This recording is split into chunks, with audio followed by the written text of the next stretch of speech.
Jane Austen's second novel, Pride and Prejudice, was published in 1813. It is widely considered one of the greatest novels in the English language. Austen's fierce wit and cultural critiques sit alongside her perceptive articulation of the human heart. Ava Anid, a senior at Pacifica, will be declaiming a painfully funny section of the novel where Mr. Collins, a clergyman at the estate of Lady Catherine de Bourgh, visits Netherfield in search of a wife. His sights are set on Elizabeth Bennet. Her sights are emphatically not set upon him. Unfortunately for her, he doesn't seem to know how to take no for an answer. And now our final declaimer, Ava.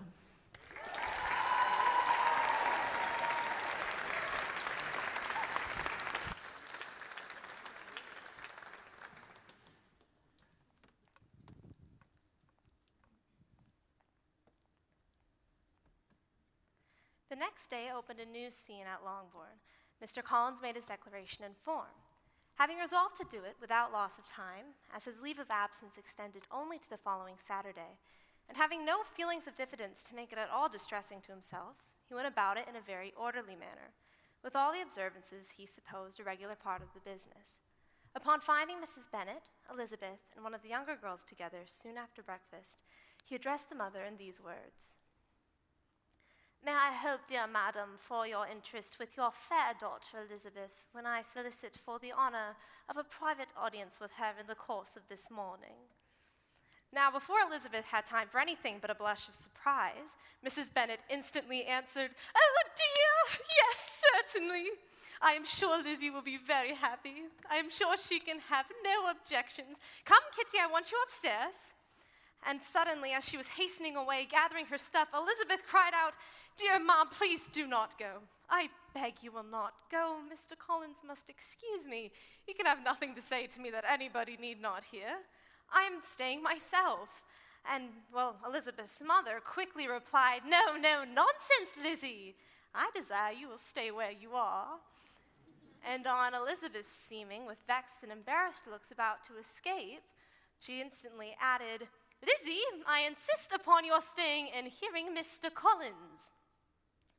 Now, Elizabeth would not oppose such an injunction, and a moment's consideration making her also sensible that it would be wisest to get it over as soon and as quietly as possible, she sat down again and tried to conceal, by incessant employment, the feelings which were divided between distress and aversion. Mrs. Bennet and Kitty walked off, and Mr. Collins began. Believe me, my fair cousin, that your modesty, so far from doing you any disservice, rather adds to your other perfections. Really, your amiability would not be so strong if it were not for this little unwillingness, but allow me to assure you that I have your respected mother's permission for this address. You can hardly doubt as to the purport of my discourse. My attentions have been too marked to be mistaken. Almost as soon as I set foot in this house, I singled you out as the companion of my future life. But now, before I am run away with by my feelings on this subject, perhaps it will be advisable for me to state my reasons for marrying, and moreover for coming into Hertfordshire with the design of selecting a wife, as I most certainly did. Now the idea of Mr. Collins, in all his solemn composure, being run away with by his feelings, made Elizabeth so near laughing that she could not use the short pause he allowed in any attempt to stop him, and he continued. My reasons for marrying are, first, that I consider it a right and proper thing for every clergyman in easy circumstances, like myself, to set the example of matrimony in his parish. Secondly, that I believe it will add very greatly to my happiness. And thirdly, which perhaps I ought to have mentioned sooner, it is the particular advice and recommendation of the very noble lady whom I have the honor of calling patroness. Twice has she condescended to give me her opinion on this subject, unasked too, and it was but the Saturday before I left Hunsford, between our pools at the quadrille, while Mrs. Jenkinson was arranging Mr. Berg's footstool, that she said, Mr. Collins, you must marry. A clergyman like you must marry. Choose properly. Choose a gentlewoman for my sake and for your own. Make sure she is an active, useful sort of person. not brought up high, but able to make a small income go a good way. This is my advice. Find such a woman as soon as you can, bring her to Hertfordshire, and I shall visit her. Allow me to observe, by the way, my fair cousin, that I do not reckon the kindness and notice of Lady Catherine de Bourgh as among the least of the advantages in my power to offer. You will find her manners beyond anything I can describe, and your wit and vivacity, I think, will not be unacceptable to her, especially when tempered with the silence and respect which her rank will inevitably excite.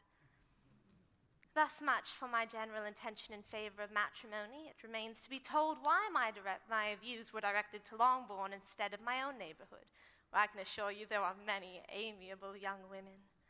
But the fact is that being as I am to inherit this estate after the death of your honored father, I could not satisfy myself without resolving to choose a wife from among his daughters, that the loss to them might be as little as possible when the melancholy event takes place, which, as I should say, may not happen for several years.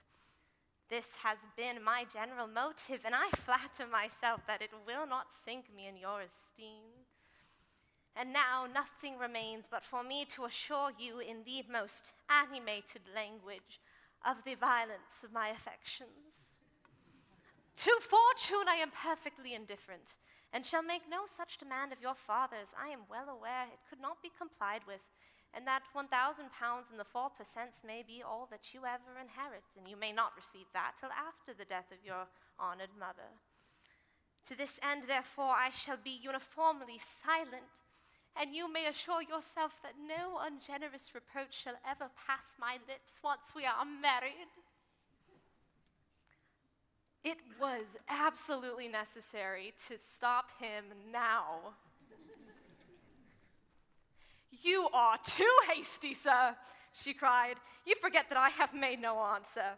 Allow me to do so now without further loss of time. Accept my thanks for the compliments you are paying me. I am very sensible as to the honor of your proposals, but I am afraid it is impossible for me to do otherwise than decline them. I am not now to learn, replied Mr. Collins with a formal wave of his hand, that it is usual with young ladies to reject the addresses of the man they secretly mean to accept when he first applies for their favor, and that these refusals may be repeated a second or even a third time. I am therefore by no means discouraged by what you have just told me, and shall hope to lead you to the altar ere long. Upon my word, sir, cried Elizabeth, your hope is an extraordinary one in light of my declaration. I can assure you that I am no such young lady, if such young ladies there are, who are so daring as to risk their happiness on the chance of being asked a second time. I am perfectly serious in my refusal. You could never make me happy, and I am convinced that I am the last woman in the world who could make you so. Nay, were your friend Lady Catherine, were she to know me, I am sure she would find me in every respect ill qualified for the situation. Well, if it were certain, replied Mr. Collins very gravely, but I cannot imagine that her ladyship would at all disapprove of you. And you may be certain that when I see her again, I shall speak of you in the highest terms regarding your modesty, economy, and other amiable qualifications. Indeed, sir, no further compliments are needed. Please leave me the right to choose and pay me the compliment of believing what I say. I wish you very happy and very rich, and by refusing your proposals do all in my power to keep you so. Now, your feelings with regards to my family, they must have been satisfied in making the offer to me, and you may take possession of Longbourn estate whenever it falls without any self-reproach. This matter may be considered, therefore, as finally settled. And rising as thus she spoke, she moved away, meaning to exit the room, but Mr. Collins spoke again. You are uniformly charming, and I am certain that when sanctioned by the express approval of both your excellent parents, my proposals will not fail of being acceptable.